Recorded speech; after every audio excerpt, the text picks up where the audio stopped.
Terlibat baku tembak dengan polisi, seorang pengedar narkoba tewas dalam penangkapan. Pelaku juga merupakan buronan kasus penembakan seorang warga di Desa Rangkiling, Kabupaten Sarolangun, Jambi.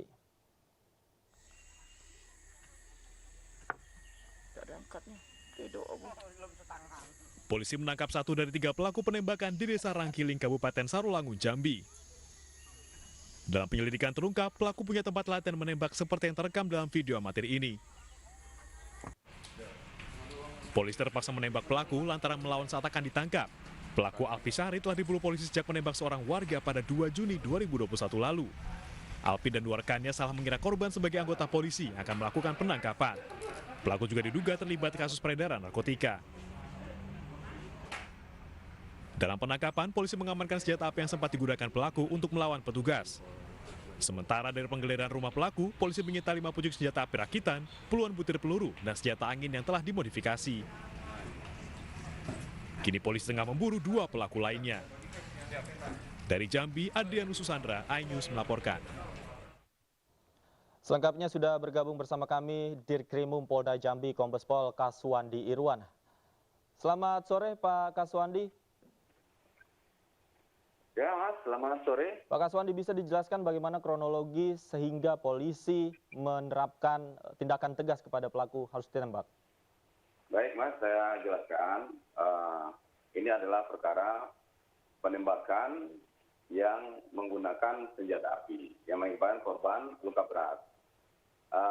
Ini bermula dari pada tanggal 2 Juli 2021. Ya, sekitar jam 17.00, korban menggunakan mobil Prion itu mampir di salah satu warung, namanya Warung Mutia, niat untuk mampir untuk membeli makanan.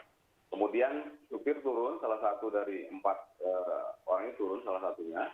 Kemudian tak berapa lama kemudian dari arah warung keluar 3 orang.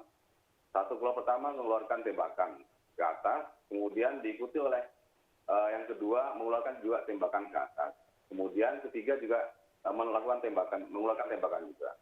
Kemudian ketiga pelaku ini mendekati korban, sehingga korban pada saat itu didorong sehingga jatuh, kemudian salah satu di antara 3 tadi menembak korban, sehingga korban luka tembak di bagian atas bawah sebelah kiri, kemudian kita bawa ke rumah sakit. Itu kronologi kejadiannya, Mas.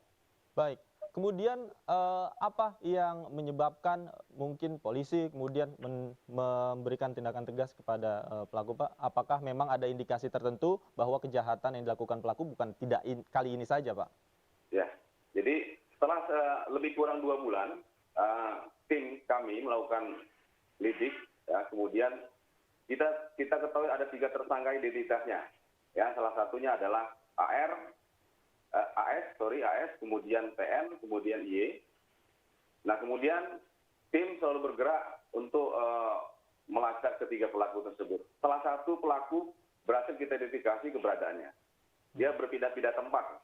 Jadi selalu berpindah tempat. Ya, kemarin pada tanggal 29, kira pukul 03.00 WIB, tim Resmob, saya memastikan bahwa pelaku AS ini berada dalam satu rumah. Kemudian tim langsung melakukan penangkapan, berhasil melakukan penangkapan pelaku atas nama AS tadi, yang melakukan perlawanan dengan mengeluarkan tembakan sebanyak 2 kali. Jadi pelaku ini memang sudah kita identifikasi, dia memiliki senpi, Mas. Jadi senpi yang pada saat dia melakukan penembakan pada tanggal 2 itu dibawa. Nah, sehingga kita pun antisipasi anggota kami dengan menggunakan body pass. Jadi salah satu anggota saya ditembak di arah dada, kemudian ya anggota kita bersikap tegas daripada mencelakakan yang lain sehingga kita lumpuhkan pelaku ini sehingga meninggal dunia. Baik, bagaimana kemudian dengan pelaku yang lain, Pak? Apakah saat ini juga masih dilakukan pengejaran, Pak? Masih kita lakukan pengejaran. Tim saya masih di lapangan, Mas. Masih di lapangan. Ini satu hal yang menarik, Mas, saya sampaikan. Terkait dengan pelaku yang meninggal dunia ini, atas nama AS. Pada saat pengejaran, yang bersangkutan menghubungi salah satu anggota Polsek. Ya, menghubungi bahwa dia mengatakan, saya tidak usah dikejar. saya tidak usah ditangkap. Kalau saya ditangkap, saya akan melakukan perlawanan. Nah, itu. Baik. Jadi pada saat penangkapan kita harus selalu hati-hati. Terkait dua pelaku yang masih DPO, tim masih bekerja, ya mudah-mudahan segera dapatlah karena 3 pelaku ini sangat meresahkan warga di sekitar Rangkiling, Mandiangin, Tarulangun. Baik, kita tunggu perkembangan kasusnya seperti apa. Terima kasih Kombes Pol Kaswandi sudah bergabung bersama kami di iNews Sore. Selamat sore.